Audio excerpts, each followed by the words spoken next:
What's going on, everybody? My name is Zayden, and you're watching Reap What You Sow Gardening. In this video, I'm going to be doing a garden update today, and I'm sorry I haven't been uploading lately. I put on my community, I haven't been uploading for 4 days. Now I edited the post one day, and if you're wondering what the heck's going on, I just needed a little break from YouTube, you know? I've been uploading so much, I just needed my own little personal vacation and just fix up a lot of stuff around the homestead and just that you probably don't want to see anyway, like fixing a garage door and all that stuff. But, you know, I just needed a little break from making videos for a few days. And I hope you understand that. That's why I put that on the post. But let's do this. So we're in the backyard, and over here, this is where my neighbor right there, he's not in the backyard, that's his fence, so that's his yard. He told me that it was either him or his wife that told me that a long time ago, I think in 2014, there used to be a huge tree here by our water well, and the tree fell down and busted that fence up like there, and I think it even snapped a couple cable wires. So yeah, that's why the fence is like that. But I'm wondering, there's no other trees around this area, but maybe the rootstock of that tree is coming back, because this thing is growing. I don't know what this is. I mean, it's not poisonous. I think it's called empress tree or impressive tree, or they call it princess tree. I don't know. People have extremely weird names for plants now. That's what I think it is back there, and maybe the rootstock just did over here, or maybe a bird got the seed pod and it grew or something. But there's a big old root in there, right here. And it's coming up from the root, so I think it's impressed tree, I think. And it's right by our pumpkin vine too. This beautiful little pumpkin is absolutely amazing. And, oh yeah, I got my tripod out. There's even another pumpkin vine right here climbing up the trellis. And we have cucumbers that are climbing up this fence trellis as well. And guys, please comment if you have corn or anything, any veggies. Please comment down below and tell me why I gave some fertilizer to our corn plants. A, it's either the fertilizer that's turning the corn plant purple, or B, is maybe it crossed with a crabgrass or something, that, because they are a type of grass, corn. But I don't know if this is normal or what, because it's purple.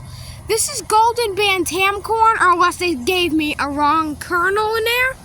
But all the other corns are like beautiful, nice, healthy stalks. I'm not saying they're not beautiful, but I'm just saying that they have, like, you know, normal. This is the tallest corn. I'm so proud of this one over here in the corn corner. And in this little bed, we have eggplants, which are doing really good. And it looks like a couple beans in there and another cucumber. In this fall bed, we have cabbage that the stupid whiteflies are getting to. We had to rip up all of our kale because of the whiteflies. And here's some sweet potatoes. The sweet potatoes are coming back everywhere, and they won't stop growing. And here's the cherry tomatoes and corn over here, just to add more plants. And there's I think that's either a Roma or a pear tomato, I don't know. But there's even another little jar of corn. What is this? This is the Axheart plum tree. And literally every single time I water it, the soil gets dry again. So I gotta give this thing 2 and 3 inches of water a day. Yes, we have potatoes coming back, but they keep falling over. this is our jack-o'-lantern row of pumpkins, and then we got tomatoes. And if you're wondering, jack-o'-lantern, like, oh yeah, let's carve a pumpkin. No, that's not what I'm going to be doing with those. How people usually use them.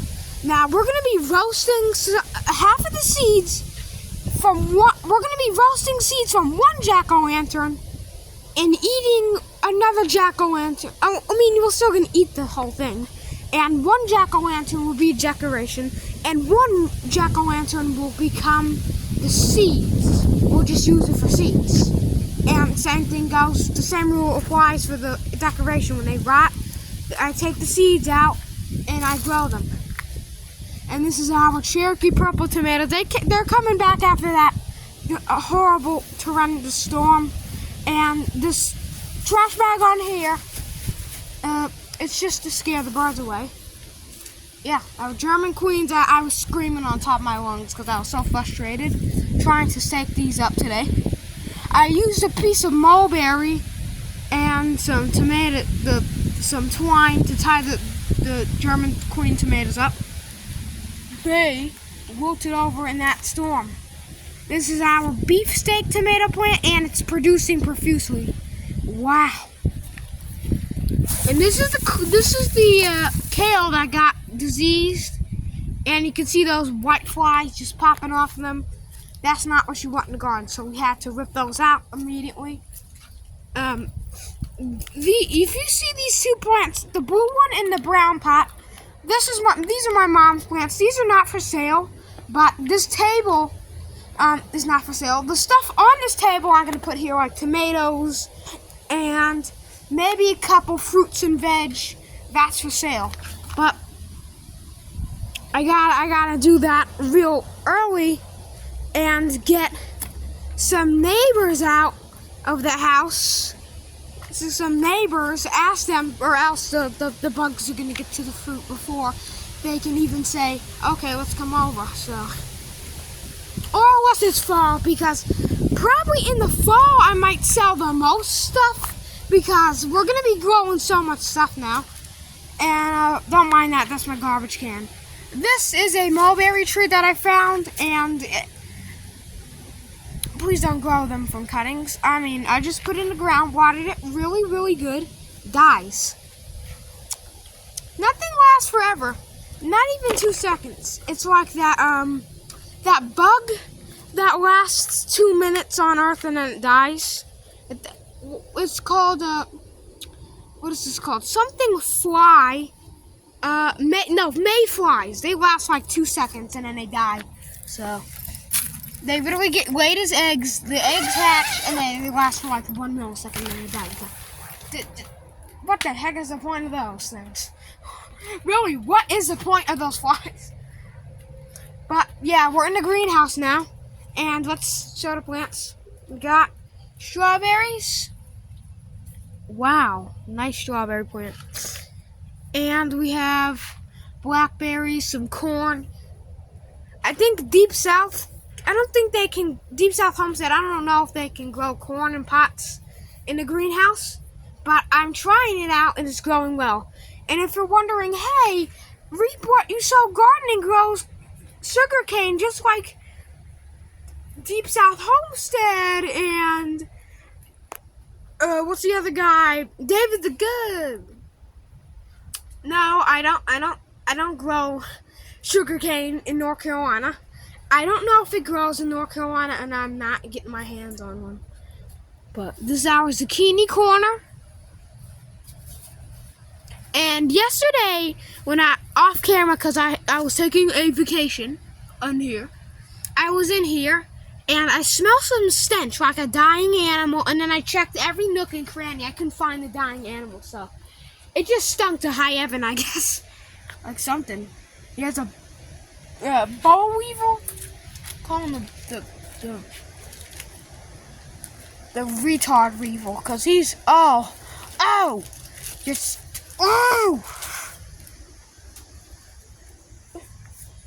you get with him off. Now we can see the cuke plant. And this is our national pickling cucumbers. There's one right there. there's a click beetle in this flower that's dead. Let's get them off. So 1 cucumber, 2 cucumber, 3 cucumber, 4, 5, 6, 7 down there, 8. Sorry, I think a 9 somewhere else. But yeah, the other day when I was actually filming, there were like 5, maybe 5 cucumbers. I mean, they grow fast. You gotta grow your own food, guys. If you don't have a garden, you have to garden. It's so easy and rewarding.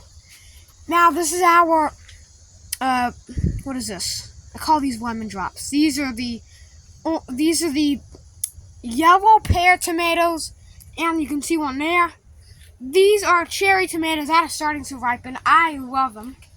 And yes, these are cherry tomatoes that are being used as the tallest of the cucumbers. These are the tallest tomatoes I've ever grown.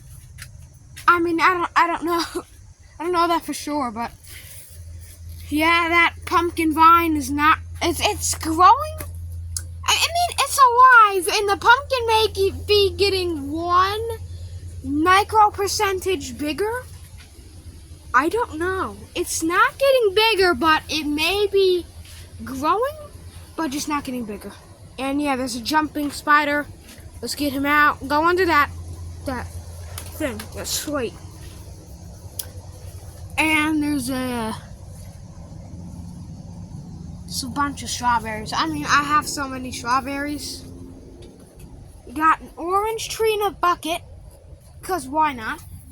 You got pineapples, banana peppers, and I think this is a peach tree, and apples growing. This is some sunflowers, and I have to, I gotta take this and put it up somewhere high in the garden.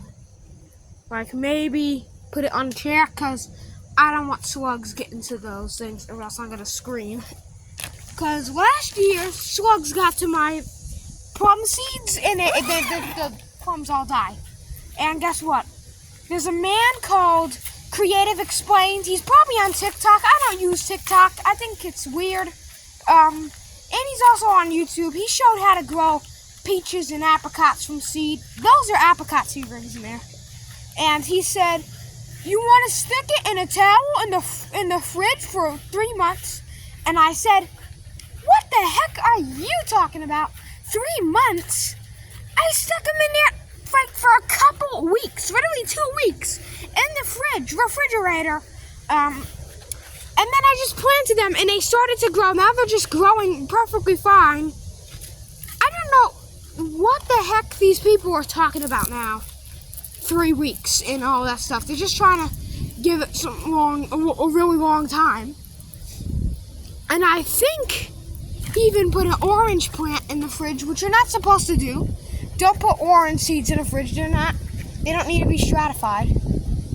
But yeah.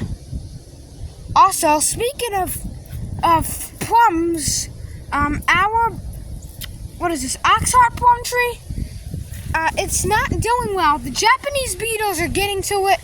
I gotta get a pesticide. I don't know if it's gonna be organic pesticide, but we have to use pesticides. As sad as it sounds, as unfortunate as it sounds, we have to use the pesticides, unfortunately. Or else, say surrender to that tree. Which I don't want to say. But here's a bonus. This is my homemade garage door. And yeah, it's a really weighted door. And I made a homemade Craftsman half horsepower. And guess what? You can just move the rail, the inner slide. Yeah. Shout out to all the garage door fans out there. And this is my homemade legacy, overhead door legacy. And that's the Farm Hall Cub. Yes, I know you have not saw it in a long time. We have a distributor filled with wood ash and compost for fertilizer. That's the water tank. And yeah, I even found this from my 756 back in the back of the garage. Wow, that's old. You remember fall and Thanksgiving when I had that 756? You remember that probably. Or that could be for the old Cub that I used to have. I don't know. That could be for a Cub. I don't think so. But it was just in the back over here. Sorry for the mess. This is all weird stuff. But it was like literally sitting right here. I was like, the heck? This can't be for the 756. And then I looked again and I said, that's the 756. And yeah. So as always, I hope you enjoyed this windy video. If you did, give it a great summer thumbs up. Share this video around. Please subscribe if you haven't already. That helps me so much. And if you have any questions, feel free to put them in the comments. And also, please tell me what the heck that corn plant's doing, because I don't know why it's purplish red. I really don't know why. But as always, thanks for watching, and keep on sowing. And I hope to see you next time.